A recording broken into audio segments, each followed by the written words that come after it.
Olá pessoal do canal Descomplicando o Direito Processual Penal da professora Laisa Maciel. Estou aqui, meu nome é Joran Djalma. Juntamente com a minha amiga Jennifer, nós vamos fazer um vídeo. Nós vamos falar sobre o processo absolvição sumária no procedimento comum ordinário.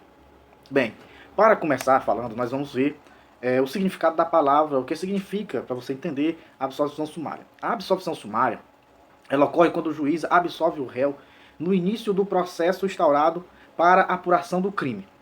No início do processo instaurado para a apuração do crime, o juiz, colhendo as provas, vendo os autos, colhendo as provas, analisando os autos, ele vê as causas que podem ser colocadas à absolvição sumária. Então ele vai lá e absolve o réu sumariamente. Sim, isso mesmo. Agora, para você observar, vamos ao artigo 397 do Código de Processo Penal. E vamos ver o que diz lá no artigo 397. Artigo 397 do Processo Penal diz o seguinte: após o cumprimento do disposto no artigo 396-A e parágrafos deste Código, o juiz deverá absolver sumariamente o acusado quando verificar, primeiro, a existência manifesta de causa excludente da ilicitude do fato.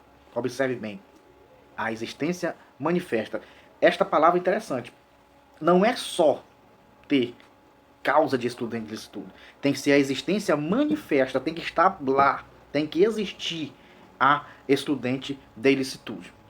Excludente de ilicitude estão lá no artigo 23 do Código de Processo, do Código Penal. Artigo 23 do Código Penal, que são eles lá, os casos de excludente de ilicitude. Você pode ver o artigo 23 do Código Penal, que diz: não há crime quando a gente pratica o fato em estado de necessidade, em legítima defesa, em estrito cumprimento de dever legal ou no exercício regular de direito. Esses são os casos de excludente de ilicitude. Então, se em um crime, em uma ação de alguém tiver esses fatos aí narrados, o juiz deve absolver o réu sumariamente. Mas vamos lá para não ficar só nas nossas falas. Digamos que o cidadão A está dentro da sua casa e um cidadão B, embriagado, entra na sua residência, na residência do cidadão A, querendo matá-lo e assim também matar a sua família. Ambos entram em luta corporal e o cidadão A consegue tomar a arma do cidadão B e com isso fere mortalmente o cidadão B. Aí está uma manifesta excludente de ilicitude, porque ele agiu em legítima defesa tanto dele como de sua família.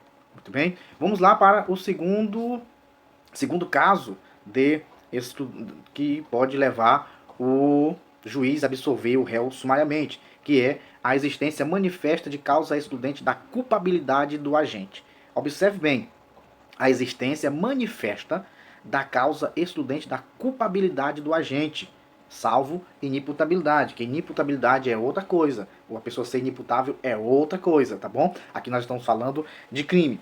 Então tem que haver a existência manifesta de causa de excludente de culpabilidade. Por que culpabilidade? Porque crime, ele é, nós sabemos que o crime é fato típico, jurídico, culpável. Então tem que ter esses três tripés aí para se configurar crime: típico, jurídico, culpável. Então quando o artigo fala aqui que tem que haver a existência manifesta, né, de causa de excludente de culpabilidade, o que é isso? Para dar um exemplo, para não ficar só nas palavras. Digamos que cidadão A tem o seu filho sequestrado.